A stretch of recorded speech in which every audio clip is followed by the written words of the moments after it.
Hey, you guys, welcome back to another week of the Restart podcast. I am your host, Sabrina Neely.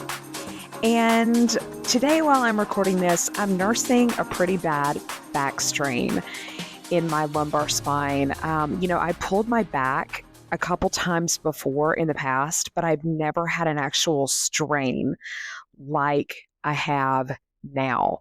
This is truly awful.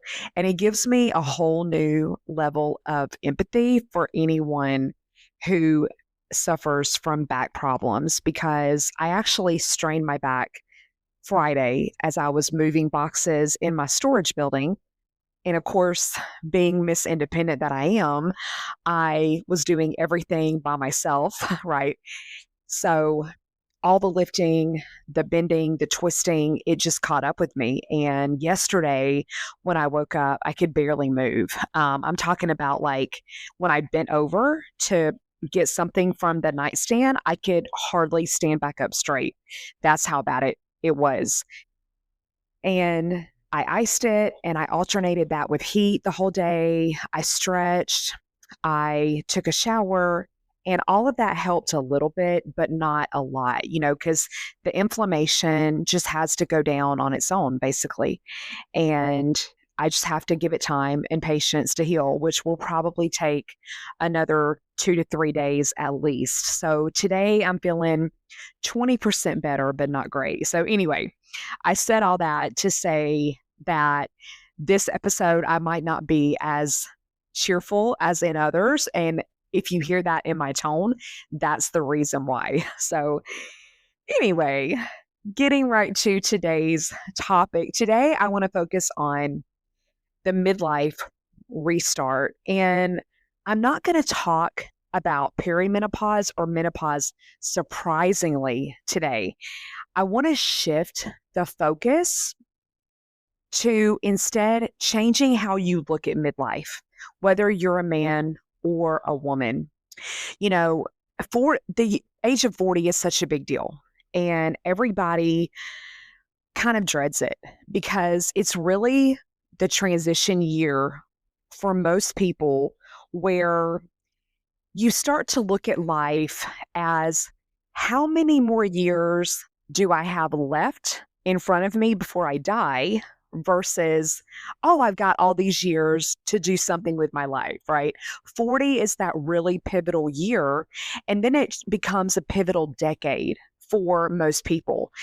By the age of 40, everybody is expected to have a career, have a home, have a couple nice cars in the driveway, be married and that marriage be solid and happy, have 2 to 3 kids, be growing and raising your family in the suburbs. By 40, people expect you to have your identity figured out and know exactly who you are and what you want to do with the rest of your years. But what if we switched and instead of looking at it like that, we viewed it as how can we go into this decade being our highest self, reaching our highest potential, and instead living in our purpose versus what we have and what our title is and what we own and where we live and how much money we have in our bank account. What if instead we looked at it as a whole different way of thinking? And I know for me, I'm preaching to the choir here because as of this recording, I'm 46. I am currently living with my mother after losing my home that I was renting a year prior, which got damaged by Hurricane Helene. 2 trees fell on the house. The house was condemned by FEMA, and the landlord made us move out of that house within like a week. We had to gather everything and move our stuff out, and we had only moved in 2 months prior to the hurricane. So I came back to my hometown. I stayed in an Airbnb for 6 months until the money ran out.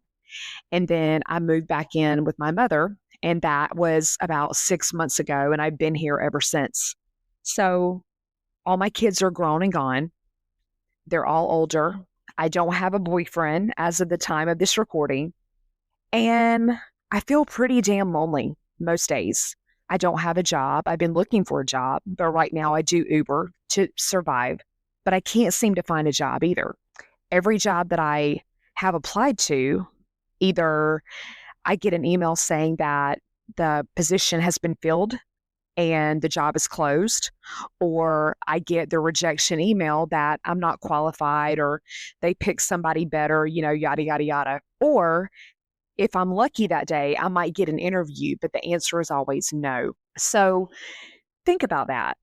What if you were in my position where you were back home living with your mom and the door just kept getting closed in your face to opportunities, to different paths that you want to try, to different skill sets that you want to learn, but the door just kept getting closed? What would you do? How would you react? How would you think differently? And this is what I'm talking about when I say a midlife restart, because I've had many dark days, and not just because my son has died, but having to come back here and live in a home that I really don't want to be in. I want to have my own place. I want to have my privacy and my space, but I can't afford it right now. For the first time in my life, I haven't had a boyfriend in about a year. No man. I've never gotten remarried since my divorce. Since the age of 21, I've always had a kid living with me because I had my son at 21. So I've always had somebody in the house with me until now. And of course, my mom is here, but she's 86 and she can't hear very well. And, she's older and it's just not the same, right? As when you're a child and you live at home. So I've had many dark days where I want to quit. I want to throw it all away. I don't want to do this anymore. I either want to disappear or I want to go in hiding and not come out for about a year. And spending all this time alone has given me a new perspective on life and on restarting in our lives. Society tends to look down on people after 40 who want to reinvent themselves. Society brands us as losers. Oh, we just don't know what we want to do with our lives. We're bums. Oh, we chose the wrong profession, or we married the wrong person, or we had a kid or two with the wrong man or the wrong woman, or we moved to the wrong place. Well, too bad, so sad. That's just life. That's just your bad luck. And they want to dismiss us as insignificant. Why? Because there's the youngsters coming up in their 20s and 30s who can take our places, who can fulfill our roles, who can step in and do our job that we were doing prior. And it's not fair and it's not right, but it is how society sees people who are 40 and up who technically don't have their life together, right?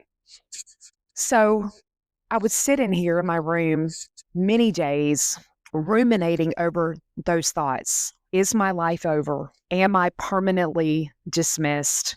What if I never have the job, the home, the career, the car, the man, the travel, the life, the experiences that I'm supposed to have during this decade and beyond?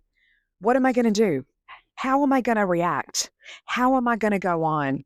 What are people going to think when they go to my page on social media and they see that I live with my mom and they laugh? How am I going to take that? So all of those questions have led me to really reconsider what midlife means to me. And I want to ask you the same question today. If you're 40 and up, especially, what does midlife mean to you now that you're here in it, that it didn't mean to you at 20 and 30 and 35? Because when you're younger like that, you think, of course, I'm going to have my life together at 40. Of course, I'm going to have hundreds of thousands of dollars in the bank. Of course, I'm going to be happily married with a couple kids. Of course, I'm going to have the big fancy home that has my name on the deed. Of course, I'm going to have some cars that are pretty nice in the driveway. Of course. Why wouldn't I? But as you go through life and you live, sometimes that works out for you and sometimes it doesn't. So, what are you going to do if you're in your 20s and 30s right now listening to this? In 10 or 15 years, none of those things happen for you. How are you going to take midlife then? How are you going to think of midlife differently?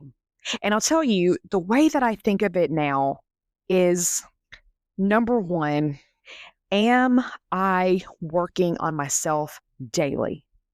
Am I being my best, highest self? Even though I don't have my home, my man, my job, my career, my life, the way I want it right now, am I controlling the controllables?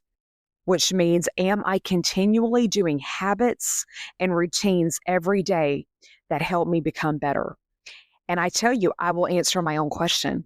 My answer to that is yes, because I have made all of this that's happened to me has made me push myself into personal development.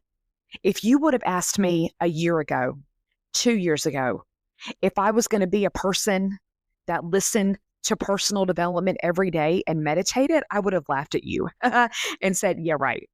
Yeah, that's for those spiritual weirdos out there that do that shit. That's for those hippies. I would never have thought that would be me. But guess what? I get up every morning now. I make my coffee. I sit down and I turn on Growth Day, which is an audio app for personal development from Brendan Burchard. He gives a different topic every day, just talking, talking, talking. I listen to that shit every morning.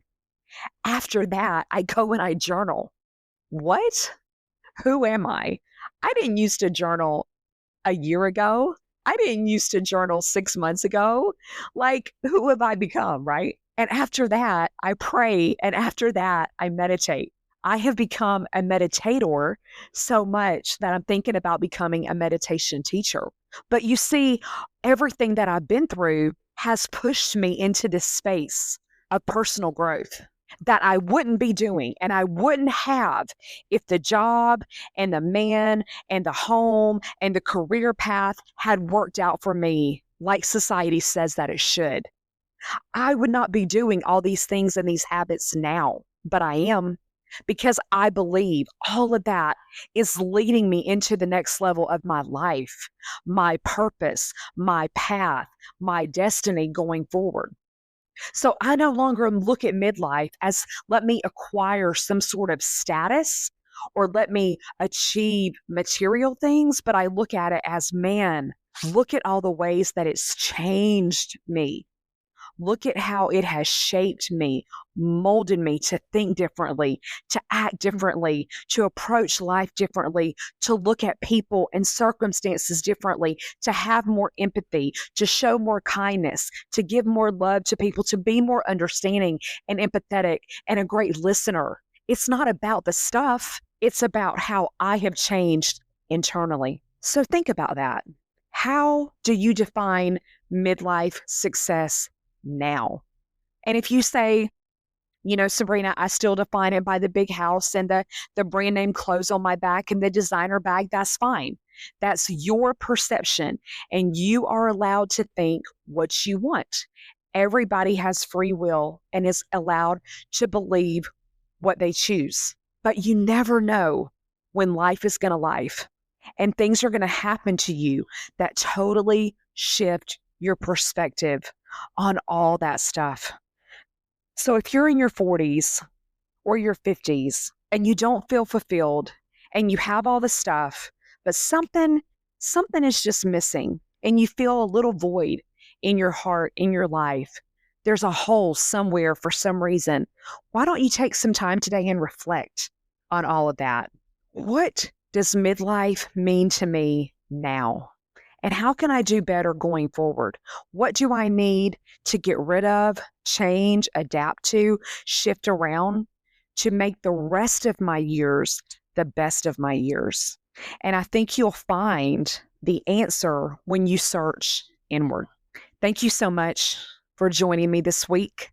on the Restart podcast. If this helped you, would you mind sharing this episode? Would you mind going to the App Store and giving us a great review? Maybe even writing a little sentence or two about how this episode has helped you. Share it with someone that you love. And please join us back next week for another episode. Until next time, you guys, take care, and I'll see you then. Bye bye.